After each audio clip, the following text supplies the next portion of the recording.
Shalom Bapak Ibu Saudara sekalian. Kita bersyukur pada Tuhan kalau pada sore hari ini kita masih diberikan kesempatan oleh Tuhan untuk kita beribadah. Biarlah kita mau pergunakan ini dengan kesungguhan hati. Puji Tuhan. Saat indah ku berhadapan dengan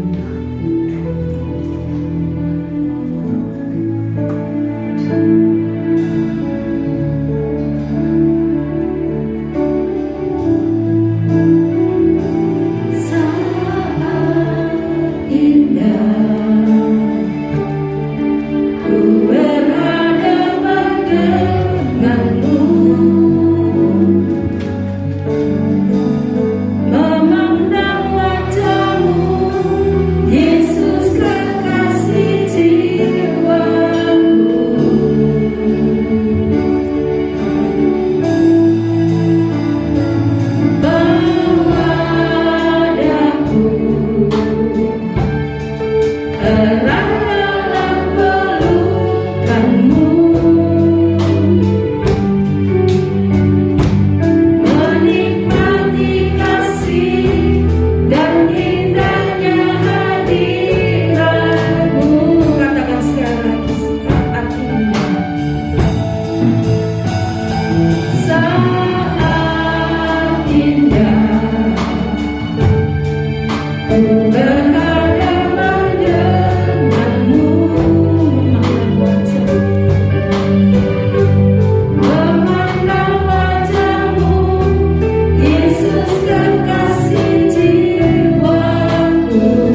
Engkau sudah melakukan perkara yang besar buat kami Tuhan.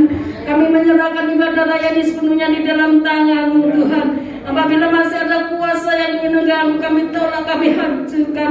Hanya di dalam nama Tuhan Yesus, di dalam nama Tuhan Yesus, biarlah kuasa-Mu ada dalam hidup kami. Terima kasih Tuhan Yesus, terima kasih. Kami akan mulai ibadah ini dari permulaan pertengahan sampai akhirnya. Hanya di dalam nama Tuhan Yesus Kristus. Yang percaya katakan amin. Sekali lagi berdoa Tuhan kita. Haleluya. Haleluya.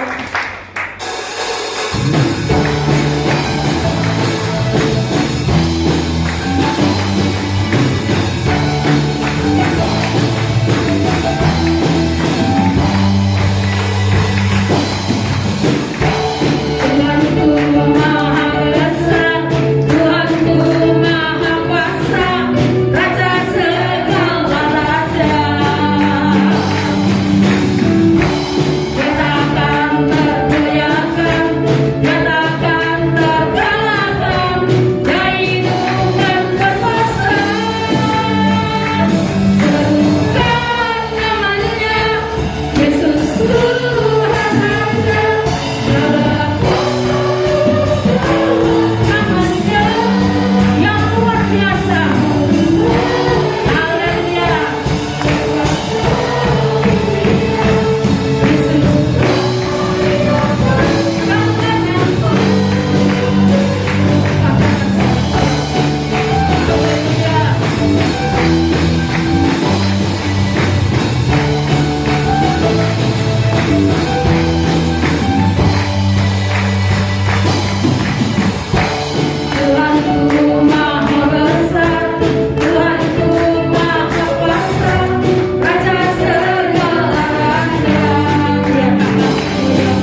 Segala perkara.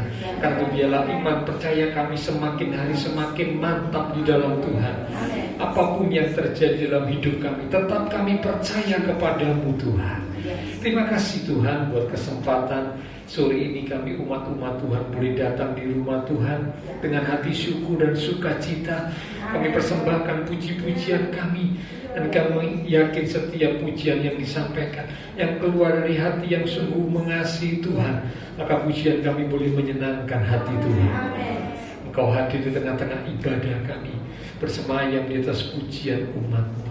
Kami hargai, kami hormati kehadiran Tuhan. Kami buka hati kami lebih lagi, bahkan kami ambil sikap seperti Maria untuk duduk diam di bawah kaki Tuhan, menerima firman kebenaran yang sangat kami perlukan.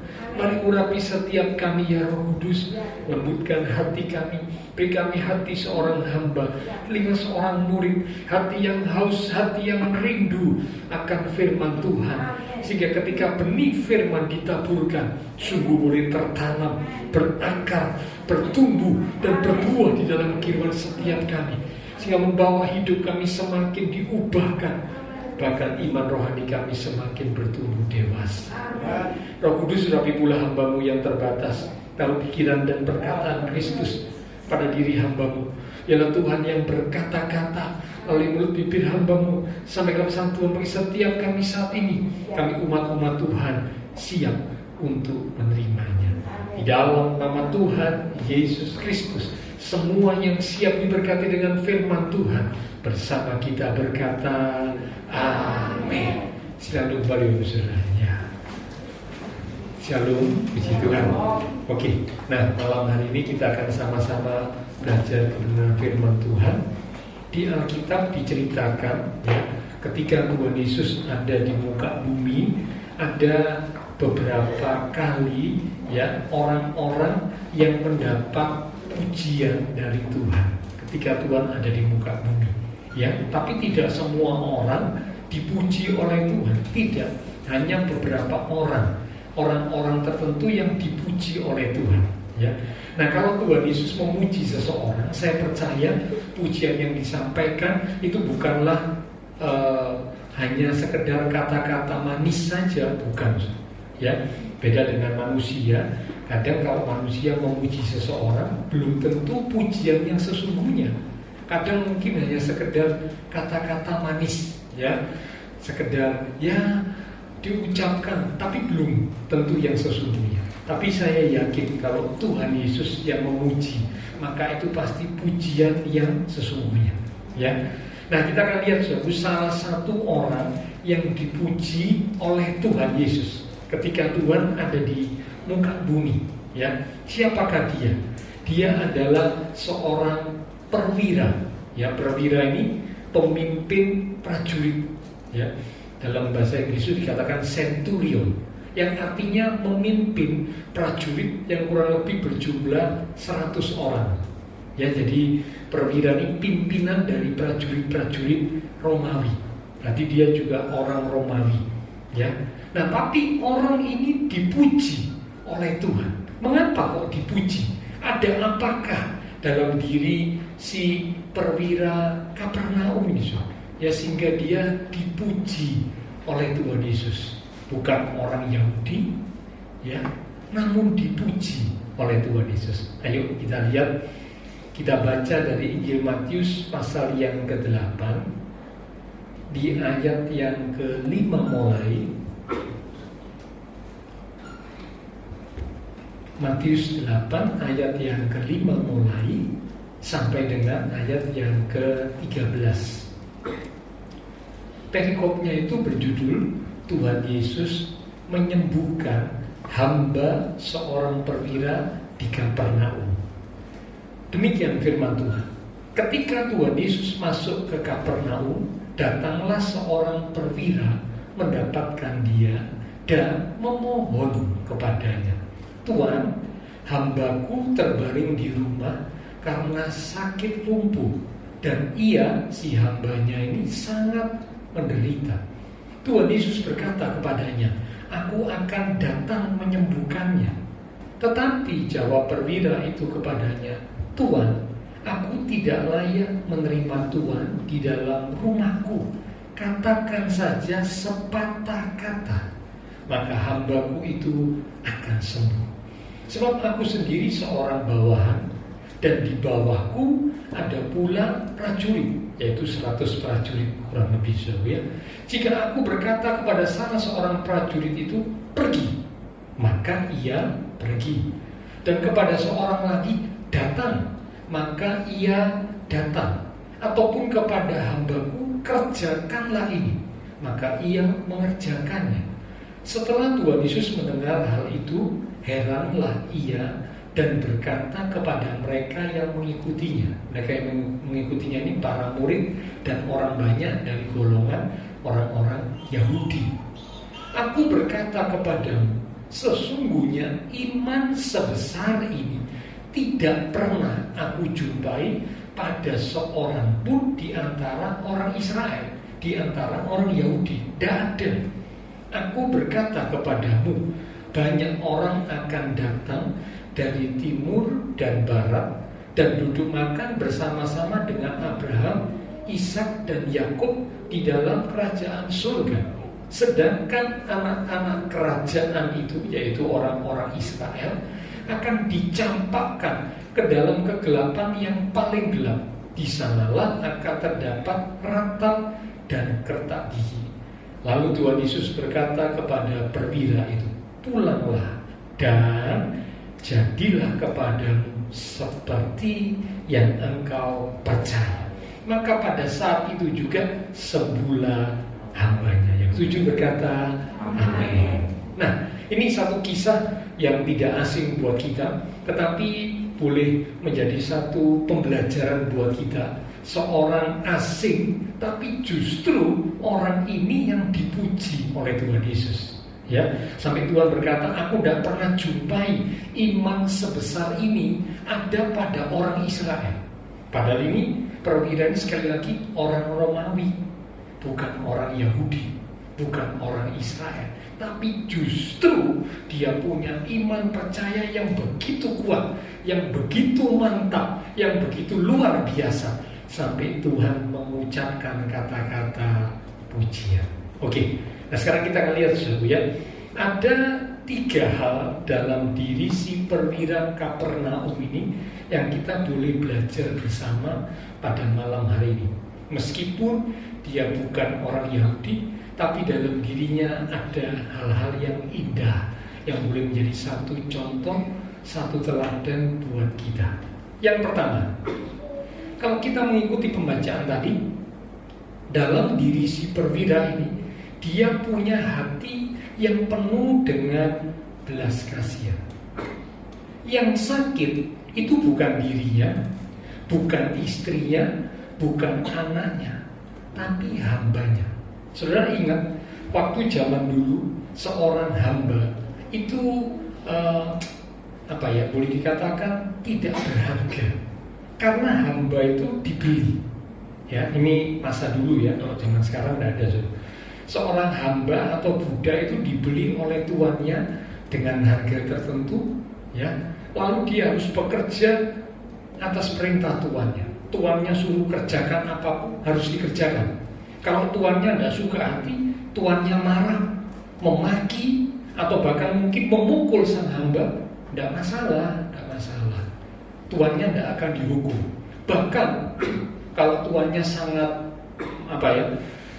jengkel, ya, mungkin mukul bahkan tidak sengaja sampai membunuh, barangkali begitu ya, tuannya pun tidak akan dihukum, karena kehidupan sang hamba itu sepenuhnya milik tuannya. Ya, jadi mungkin saudara kalau membayangkan zaman sekarang ini sulit ya. Wah, saya bayangkan ini orang yang jadi hamba ini seperti apa ya. Berarti dia tidak punya hak hidup atas dirinya sendiri, tidak punya. Tuannya mau pukul, tuannya mau bunuh, tidak masalah. Itu seorang hamba. Ya, jadi kita akan sulit mengerti dan memahami, karena kalau zaman sekarang tidak ada ya, itu perbudakan sudah dihapuskan, ya, karena hak asasi manusia ditegakkan, maka perbudakan itu tidak ada. Tapi zaman dulu, waktu Alkitab ditulis, perbudakan itu ada. Jadi budak itu sangat tidak enak. Itu juga yang pernah dialami oleh Yusuf, yang lalu kita juga pernah belajar firman tentang Yusuf, ya. Nah, hamba yang secara manusia tidak begitu berharga, tetapi tuannya si perwira ini punya hati mengasihi, hati yang berbelas kasihan. Pada umumnya kalau seorang hamba itu sudah tidak bisa kerja karena sakit, ya, maka hamba itu biasanya dibuang. Itu biasanya begitu. Sudah ingat kisah waktu Raja Daud mengejar orang Amalek dalam 1 Samuel pasal yang ke-1 atau 2 Samuel ya, pasal yang ke-30, waktu orang Amalek mendatangi Siklag, menyerang Siklag. Siklag itu tempat tinggalnya Daud dengan pengikut-pengikutnya. Saat itu Daud dengan pengikut-pengikutnya sedang ada di luar, tidak ada di rumah, ya. Yang ada di rumah itu cuma istri dan anak-anak dari Daud dan istri anak-anak pengikutnya. Jadi lemah, ya, diserang musuh, kalau nggak salah Amalek yang menyerang, ya. Nah, tentu dengan mudah bisa dikalahkan. Istri anak Daud, istri anak-anak pengikut Daud ditawan, harta bendanya juga dijarah, dirampas. Kota Siklag, tempat tinggal Daud dan pengikutnya, dibakar. Nah, waktu Daud dan pengikutnya pulang, kaget, loh, kok tempat tinggalnya jadi seperti ini? Mana istrinya? Mana anak-anaknya? Semuanya yang berantakan, ternyata musuh. Nah, Daud waktu itu, singkat cerita ya, Daud mengejar, ya, karena Tuhan kasih perintah Daud suruh kejar, kau kejar, ya, Tuhan kasih perintah begitu. Nah, di tengah jalan mereka itu ketemu seorang budak, ya, budaknya Amalek, kalau tidak salah orang Mesir, ya, budaknya Amalek yang ditinggal oleh tuannya karena sakit. Nah itu saudara nanti bisa baca ceritanya sendiri ya. Jadi budak zaman dulu kalau dianggap sudah tidak berguna, dianggap sudah tidak bisa kerja membantu tuannya, dibuang. Seperti kayak ini budaknya Amalek ini, dibuang. Dibuangnya bukan di kota loh, itu budaknya dibuangnya di tengah padang pasir. Jadi saudara bisa bayangkan ya, sakit bukan diobati malah dibuangnya di tengah padang pasir. Orang sehat aja ditinggal di tengah padang pasir bisa sekarat kok, ya karena panas kalau siang, dingin kalau malam, sulit mendapat air, ya. Nah orang sehat saja bisa sekarat kalau ditinggal di tengah padang pasir sendirian. Apalagi orang yang sakit, tapi tuannya tidak peduli. Oh daripada kamu bikin repot, tinggal. Wis dalam hati tuannya ngerepoti. Wis kalau mau mati, mati saja di padang gurun, mati saja di padang pasir. Tidak usah mati bikin repot aku. Nah kira-kira begitu ya. Saya ceritakan ini supaya saya bisa menangkap bahwa ternyata budak atau hamba itu seperti itu pada zaman dulu ya. Tetapi perwira ini beda. Dia bisa punya hati yang berbelas kasihan kepada budaknya. Mestinya kalau dia tidak mau repot, dibuang aja budaknya. Bisa, sudah dibuang aja. Tidak bisa bantu, sakit, bikin repot, buang. Bisa. Tidak dihukum, tuannya tidak akan dihukum, tidak akan. Karena ya tuannya memang punya hak penuh atas hidup sang budak. Ya, oke. Nah kita kembali. Jadi perwira ini punya hati yang penuh dengan belas kasihan, dan dia bisa berbelas kasihan kepada hambanya yang sedang sakit, yang sedang menderita. Ya ini yang pertama, hati yang penuh dengan belas kasihan. Itu juga seperti hatinya Tuhan. Bukankah hatinya Tuhan itu hati yang penuh dengan belas kasihan? Sudah ingat ketika Tuhan Yesus melihat orang banyak, dikatakan Tuhan melihat mereka seperti domba yang tidak bergembala. Tergeraklah hati Tuhan Yesus oleh belas kasihan. Itu kalau saudara baca di ayat-ayat di Injil Matius, Markus, Lukas, Yohanes, banyak ayat-ayat yang berkata tergeraklah hati Tuhan Yesus oleh belas kasihan. Mengapa? Karena memang hati Tuhan itu hati yang penuh dengan belas kasihan. Nah hatinya perwira itu seperti itu. Ini orang kafir, bukan orang Yahudi loh ya, sekali lagi. Orang kafir, penjajahnya orang Yahudi, penjajahnya bangsa Israel. Dia ini bangsa Romawi, dia ini salah satunya perwira ya yang menjajah bangsa Israel, tapi punya hati yang berbelas kasihan. Ya itulah sebabnya membuat dia berusaha untuk mencari pertolongan. Siapa ya yang bisa nolong hambaku ini supaya sembuh? Sampailah dia dengar berita tentang Tuhan Yesus, dan akhirnya dia datang kepada Tuhan Yesus. Ya, oke. Jadi itu yang pertama, hati yang berbelas kasihan. Yang kedua, yang ada pada diri si perwira yang kedua adalah hati yang rendah.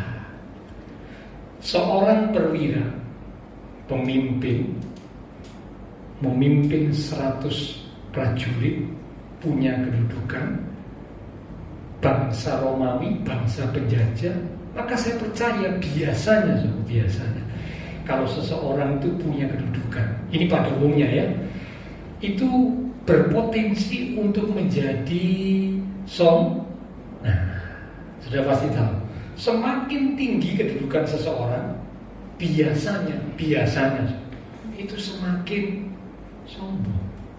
Alkitab berkata 3 hal yang membuat manusia sombong.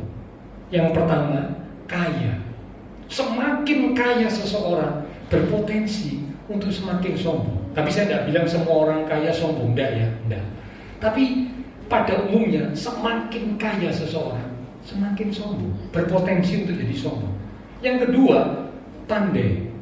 Semakin pandai seseorang berpotensi untuk jadi sombong. Dan yang ketiga, karena kuat. Entah fisik yang kuat, entah kuat dalam arti punya backing. Backing ini orang-orang di belakang yang membantu dia, yang mendukung dia, yang menolong dia kalau ada satu keperluan atau urusan. Backing. Apalagi kalau backing di belakangnya ini, maaf ya, orang-orang yang punya pangkat, jenderal, ya, kapten, kolonel dan sebagainya. Wah, tambah semakin sombong. Ini 3 hal yang biasanya membuat manusia sombong. Saudara bisa baca nanti dalam kitab Yeremia, kalau nggak salah pasal yang ke-9 di ayat 23 sampai 24. 3 hal ini yang membuat orang sombong, bermegah, berbangga diri. Yang pertama karena kaya, yang kedua karena pandai, yang ketiga karena kuat. Nah, si perwira ini berpotensi untuk jadi sombong. Saya orang punya kedudukan, yang mendukung saya 100 prajurit ada di bawah komando perintah saya. Oh, jangan main-main sama saya ini perwira loh, bangsa Romawi. Waktu itu bangsa Romawi punya kekuatan, punya kuasa yang ditakuti oleh banyak bangsa, termasuk oleh orang Israel. Oh, jadi tidak main-main sih. Tetapi yang luar biasa, saat perwira ini datang kepada Tuhan Yesus. Ingat, Tuhan Yesus waktu datang ke dunia, Tuhan Yesus datang berada di dalam bangsa Yahudi. Dan Tuhan Yesus adalah keturunan dari orang Yahudi. Waktu ada di muka bumi ya, dari Yusuf dan Maria. Keduanya orang Yahudi, ya, orang Israel. Tuhan Yesus secara manusia keturunan dari orang Yahudi. Tapi ketika perwira ini menjumpai Tuhan Yesus, dikatakan perwira itu datang kepada Tuhan Yesus dan memohon. Saudaraku, kata memohon itu berarti minta dengan hati yang rendah. Bukan minta dengan maksa, bukan minta dengan ngancam, bukan. Orang biasanya kalau punya kuasa, minta sesuatu, maksa. Bahkan ngancam, ayo kamu beri ya, kalau enggak tak tembak, kalau enggak tak, itu saja ya. Karena merasa punya kuasa. Tapi perwira ini tidak. Saat dia menjumpai Tuhan Yesus, yang waktu itu juga adalah seorang Yahudi, karena dilahirkan dalam keluarga keturunan orang Yahudi, ya secara manusia. Tapi perwira ini datang kepada Tuhan Yesus dengan memohon. Ini orang yang hatinya rendah. Yang pertama cirinya saudara, dia punya hati yang rendah. Ini cirinya dia memohon. Yang kedua, mengapa dikatakan dia punya hati yang rendah hati? Selain memohon, waktu perwira ini datang kepada Tuhan Yesus dengan hati penuh belas kasihan kepada hambanya yang sakit, dengan sikap yang rendah memohon, Tuhan segera meresponi. Tuhan bilang, aku akan datang menyembuhkan hambamu. Wah, luar biasa. Ya, langsung Tuhan berkata, aku akan datang menyembuhkan hambamu. Lalu perwira ini berkata, Tuhan, aku tidak layak menerima Tuhan dalam rumahku. Ini pejabat, perwira, orang punya kedudukan, tapi dia berkata dengan sikap hati yang rendah. Dia berkata Tuhan, kepada Tuhan Yesus dia berkata, Tuhan, aku tidak layak. Dia menempatkan dirinya rendah. Aku tidak layak menerima Tuhan Yesus di rumahku. Wah, luar biasa. Ini yang kedua. Ya. Jadi mengapa saya katakan perwira ini punya sikap rendah hati? Karena yang pertama, dia minta kepada Tuhan dengan memohon. Yang kedua, ketika Tuhan tidak datang ke rumahnya, dia berkata, aku tidak layak.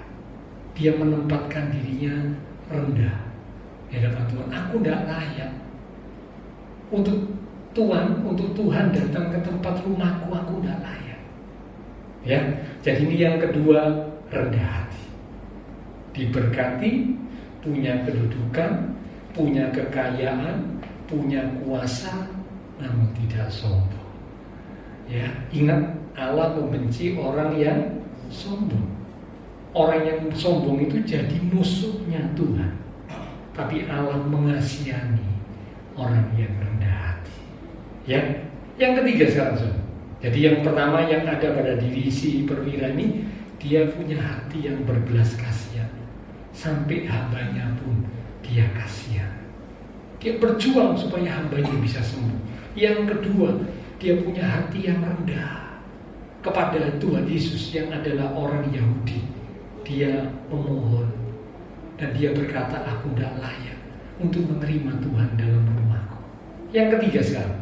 Nah, perwira ini yang ketiga, dia punya karakter yang ketiga, seorang yang tunduk dan taat.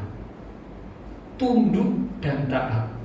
Perwira ini mengerti betul ya, dan meyakini konsep penundukan diri dan ketaatan yang luar biasa. Jadi perwira ini tahu, ngerti dan meyakini konsep tentang penundukan diri dan ketaatan yang luar biasa.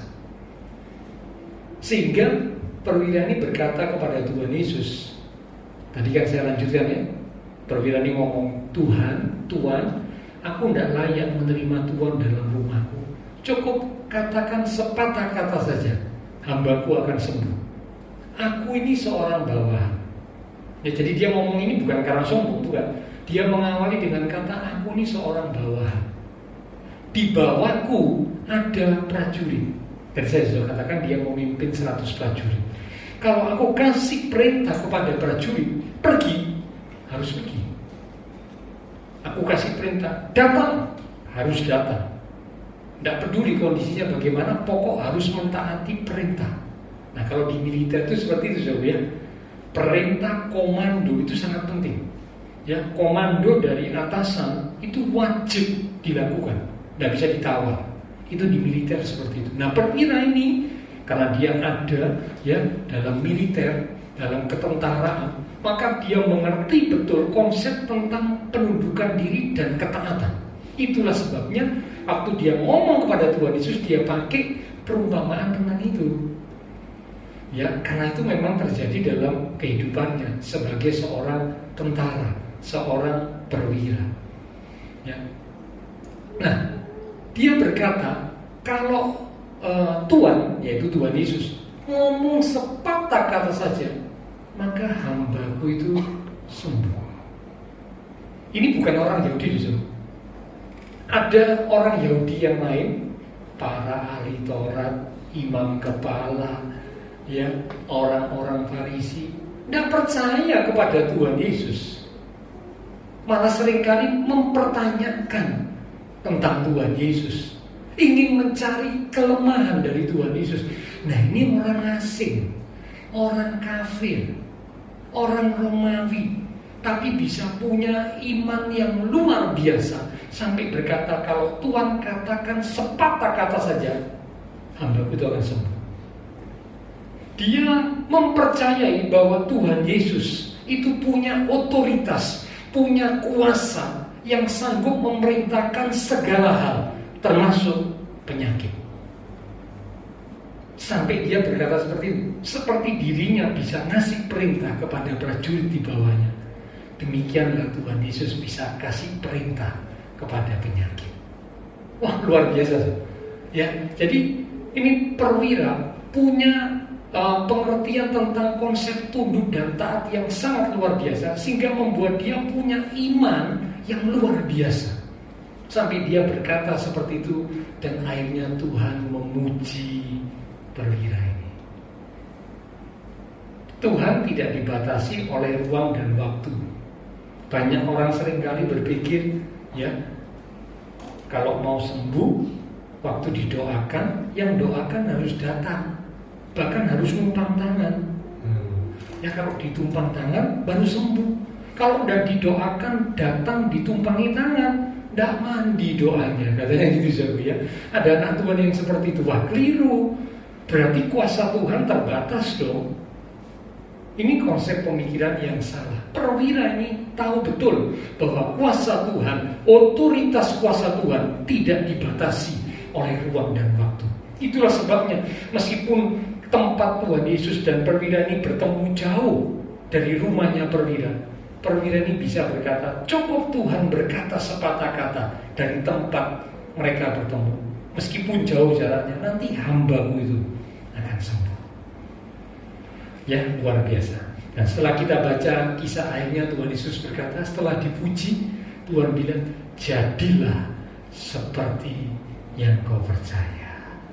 Bapak Saudara, bagaimana dengan kita sebagai umat Tuhan? Saat Tuhan berkata, saat Tuhan berfirman, apakah sungguh kita mempercayainya? Tadi pujian mendahului firman Tuhan, bukan kebetulan dikatakan, ku yakin saat kau berfirman. Ini memang mudah ya kalau dinyanyikan, tapi kalau kita renungkan dengan baik-baik, kadang-kadang kita belum yakin. Kalau Tuhan itu berfirman, kita belum sepenuhnya percaya. Kadang-kadang kita bertanya dalam hati, mosok ya Tuhan? Apa yang mungkin? Sudah ingat ajudan Raja Israel waktu dapat pemberitahuan dari Nabi Tuhan, besok makanan akan berlimpah. Kan sehari sebelumnya mereka kelaparan besar, ya, sampai ada ibu yang tega menggoreng anaknya. Bukan goreng nasi, saudara. Kalau goreng nasi goreng enak, saudara. Ya, ini yang digoreng itu anaknya. Waduh, ya ngeri. Mengapa? Kelaparan yang luar biasa. Nabi Tuhan datang berkata, besok itu akan ada kelimpahan makanan. Ajudan raja waktu dengar perkataan Nabi Tuhan itu, ajudan raja ini berkata begini, sekalipun Tuhan itu membuat tingkap-tingkap di langit, masakan mungkin hal itu terjadi? Ya, sekali lagi ya, sekalipun Tuhan membuat tingkap-tingkap di langit. Jadi dengan kata lain, ajudan raja ini percaya Tuhan itu pencipta langit, ya, membuat tingkap di langit berarti pencipta. Sekalipun Tuhan itu membuat tingkap di langit, mosok mungkin hari ini kelaparan hebat, besok makanan berlimpah? Tidak mungkin. Ini ucapan ajudan raja yang adalah orang Israel. Bagaimana dengan kita? Saat firman Tuhan datang kepada kita, apakah kita bisa sepenuhnya percaya seperti si perwira ini? Atau kita mulai berpikir, kita mulai menganalisa dengan pikiran kita yang terbatas ini, ya, aduh, rasanya tidak masuk akal. Memang Tuhan menciptakan langit bumi, memang, tapi masa mungkin hal itu terjadi? Saya berdoa supaya jangan ada di antara kita yang seperti itu. Karena kalau kita seperti itu, seperti ajudan itu, keesokannya betul makanan berlimpah-limpah, tapi Alkitab mencatat ajudan itu apa, saudara? Mati diinjek-injek. Melihat makanan berlimpah-limpah tapi tidak bisa menikmati, mati. Mengapa? Karena tidak percaya, meragukan kuasa Tuhan, meragukan firman Tuhan. Ya, hari kita mau belajar dari si perwira ini. Ya, meskipun dia orang kafir, dia mengerti betul bahwa Tuhan punya otoritas, Tuhan punya kuasa, Tuhan punya wewenang untuk memerintahkan, untuk melakukan segala sesuatu. Seperti pujian tadi, bagi Tuhan tak ada yang mustahil. Ya, sesulit apapun tantangan yang kita hadapi hari ini, mari tetap pegang teguh iman percaya kita kepada Tuhan Yesus. Kalau Tuhan mau melakukan segala perkara, tidak ada yang sulit, tidak ada yang sukar, tidak ada yang mustahil. Nah, sekarang bagian kita dekat dengan Tuhan, tetap melekat dengan Tuhan, tetap percaya. Mau minta berdoa boleh, tapi ingat jangan memaksa. Mohon Tuhan, kasihani aku, tolong aku Tuhan, kasihani aku. Minggu lalu kita belajar Tuhan mau berbelas kasihan kepada siapa Tuhan mau berbelas kasihan. Artinya Tuhan tidak bisa dipaksa. Kalau memang Tuhan mau berbelas kasihan, ya bisa. Tapi kalau enggak, ya enggak bisa. Tuhan tidak bisa dipaksa. Kita tidak boleh maksa Tuhan, tapi minta boleh. Minta dengan sikap hati yang rendah, minta dengan memohon belas kasihan Tuhan, boleh. Seperti perwira ini, mukjizat terjadi, hambanya sembuh. Ya, jadi 3 hal ini kita belajar sama-sama. Yang pertama, hati yang berbelas kasihan. Yang kedua, hati yang rendah.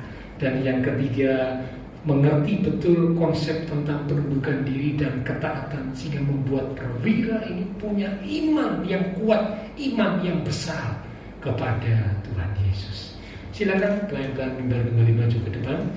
Kita akan meresponi firman Tuhan lewat satu pujian yang berkata, Engkau yang lebih tahu cara untuk membuka jalanku, Engkau yang lebih mengerti cara untuk menolong hidupku. Engkau yang lebih tahu cara untuk membuka jalanku. Engkau yang lebih mengerti cara untuk menolong hidup. Sekali lagi kita katakan, yang lebih tahu cara untuk membuka jalanku. Yang lebih mengerti cara untuk menolong hidupku. Dengan sungguh katakan, ku percaya Kau Tuhan yang tak pernah gagal, menjadikanku lebih dari pemenang. Ku percaya Kau Tuhan yang tak pernah gagal,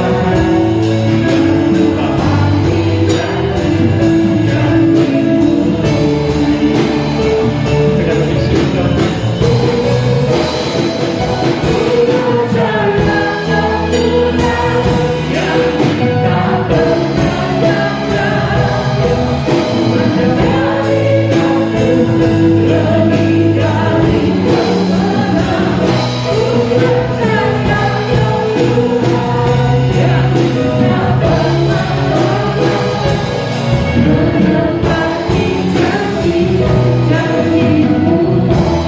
Mari jemaat Tuhan sendiri katakan, Engkau Tuhan yang berantah.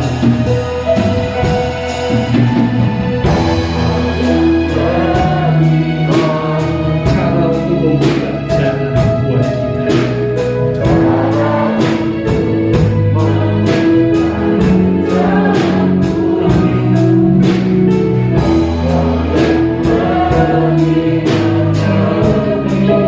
aku ya Tuhan. Jemaat Tuhan yang percaya.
Besar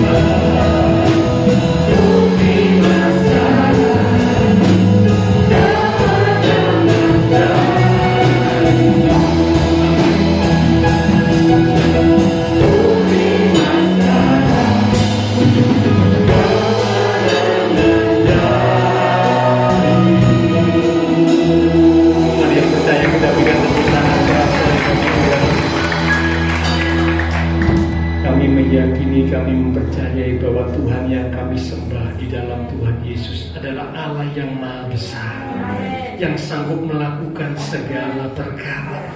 Engkau berjanji dan Engkau tidak pernah, Tuhan, untuk tidak menepati janji-Mu.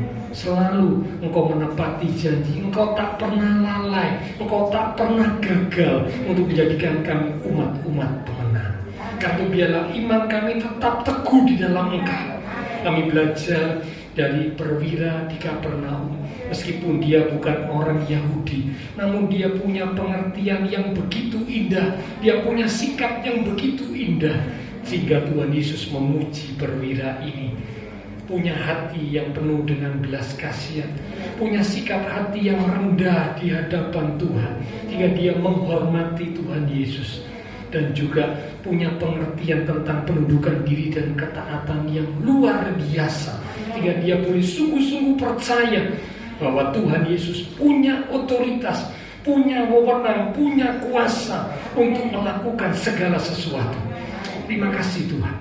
Hamba terbatas untuk menjelaskan, tapi Roh Kudus yang akan mengingatkan firman Tuhan yang sudah kami terima malam ini, sehingga sungguh iman setiap kami semakin kuat, semakin teguh di dalam Tuhan.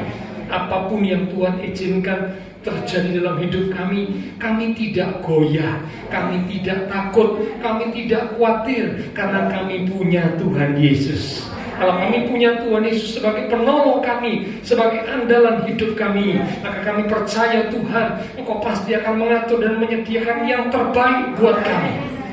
Terima kasih Tuhan. Terima kasih Bapa Surgawi. Kami berdoa untuk setiap jemaat GBI Rahel. Tuhan berkati di dalam kehidupan iman rohani, di dalam kehidupan keluarga, rumah tangga, pekerjaan, studi, masa depan, kesehatan, perjodohan, semuanya Engkau yang memimpin, menuntun, dan memberkati. Engkau menyediakan yang terbaik buat umat-umat-Mu yang percaya kepadamu. Terima kasih Tuhan. Hamba berdoa juga buat setiap jemaat GBI Rahel.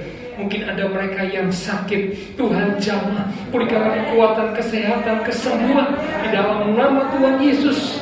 Oleh bilur Tuhan Yesus, yang sakit disembuhkan, yang lemah dikuatkan, yang susah dihiburkan, yang sedang menghadapi masalah pergumulan, kami percaya, kami mau tetap menanti-nantikan Tuhan. Engkau akan menyatakan pertolongan-Mu tepat pada waktunya. Terima kasih Tuhan.